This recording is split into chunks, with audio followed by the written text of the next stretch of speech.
And in the studio to pursue these points, Maurice Veronique and Simon Cowell. Simon, would you like to tell Nick why you didn't like his programme?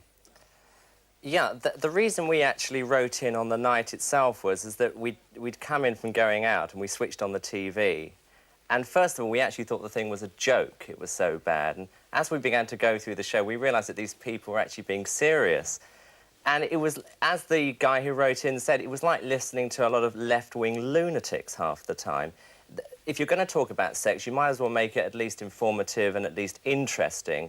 And when we showed a video to our friends, everybody agreed it was probably one of the most boring programmes we'd ever seen in our lives. And instead of encouraging people to talk about sex and to talk about safe sex, which is probably an important thing, it probably encouraged a lot of people to either fall asleep or turn off.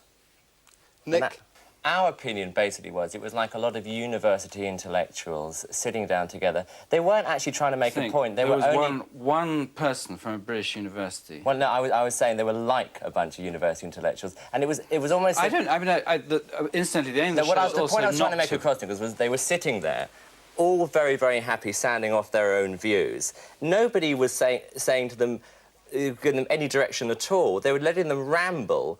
And if I'd have been in the audience, I would have been half asleep. I mean, it was only because we were laughing so much because it was so terrible that we kept watching. So you wanted somebody with a sense of absurdity to challenge in your behalf some of the things that were said? Well, I think any sensible person who was interviewing these people would have just cut them short half the time and put the direction around the table. I mean, the only two people who were interesting on the show was John Moss, who was looking in absolute horror half the time, and the stripper. Does the subject interest you? Are you interested in the way people now think differently about sex to the way they thought 10, 15 years ago?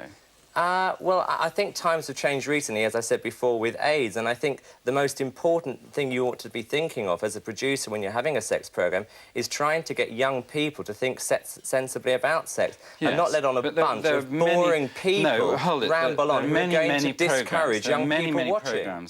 Including